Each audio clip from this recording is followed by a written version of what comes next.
नमस्कार, मैं खुशी और आप देख रहे हैं हिंद सागर। आइए नजर डालते हैं आज की बड़ी खबर पर। उत्तर प्रदेश सरकार ने वित्त वर्ष 2026 से 27 के अनुपूरक बजट के जरिए राज्य के सड़क और औद्योगिक विकास को नई गति देने की तैयारी कर ली है। मुख्यमंत्री योगी आदित्यनाथ के नेतृत्व में पेश किए गए इस बजट में एक्सप्रेसवे नेटवर्क के विस्तार, औद्योगिक क्षेत्रों के विकास और निवेश को बढ़ावा देने के लिए हजारों करोड़ रुपए का प्रावधान किया गया है।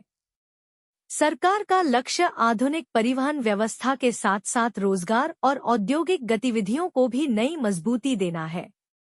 गंगा एक्सप्रेसवे पहुंचेगा सोनभद्र, हरिद्वार तक भी होगा विस्तार। बजट में सबसे बड़ा फोकस एक्सप्रेसवे परियोजनाओं पर रखा गया है। गंगा एक्सप्रेसवे को प्रयागराज, मिर्जापुर, वाराणसी और चंदौली के रास्ते सोनभद्र तक जोड़ने वाली विंध्य एक्सप्रेसवे परियोजना के लिए भूमि अधिग्रहण मद में 6,500 करोड़ रुपए का प्रावधान किया गया है।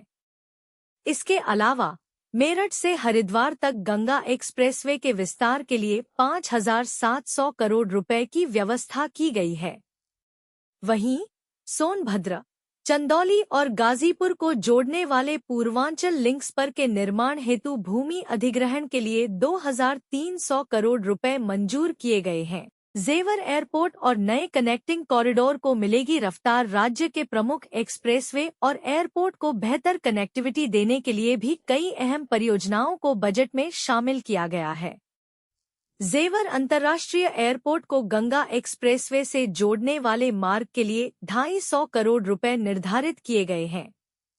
वहीं आगरा लखनऊ एक्सप्रेसवे को गंगा एक्सप्रेसवे से जोड़ने वाली लिंक परियोजना के लिए 400 करोड़ रुपए आवंटित किए गए हैं। दिल्ली नोएडा सीमा पर ट्रैफिक जाम कम करने के उद्देश्य से चिल्ला रेगुलेटर से नोएडा एलिवेटेड फ्लाईओवर के निर्माण के लिए 100 करोड़ रुपए का प्रावधान भी किया गया है। औद्योगिक विकास और निवेश आकर्षित करने पर सरकार का जोर। राज्य में औद्योगिक गतिविधियों को बढ़ावा देने के लिए भी अनुपूरक बजट में बड़े वित्तीय प्रावधान किए गए हैं। नए औद्योगिक क्षेत्रों के विकास और मौजूदा क्षेत्रों के विस्तार के लिए मुख्यमंत्री औद्योगिक क्षेत्र विस्तारीकरण नए औद्योगिक क्षेत्र प्रोत्साहन योजना के तहत 3,000 करोड़ रुपए आवंटित किए गए हैं। इसके अलावा अटल इंडस्ट्रियल इंफ्रास्ट्रक्चर मिशन के लिए 1,500 करोड़ रुपए और एफडीआई व फॉर्च्यून 500 कंपनियों को आकर्षित करने वाली प्रोत्साहन नीति के लिए 1,303 करोड़ रुपए निर्धारित किए गए हैं। एक्सप्रेसवे किनारे विकसित होंगे नए औद्योगिक हब। सरकार एक्सप्रेसवे के आसपास औद्योगिक क्लस्टर विकसित करने की दिशा में भी काम तेज करेगी। अमरोहा, फिरोजाबाद, अमेठी, सुल्तानपुर, इटावा और जालौन सहित कई औद्योगिक नोड्स के आंतरिक विकास के लिए 200 करोड़ रुपए का अतिरिक्त बजट दिया गया है।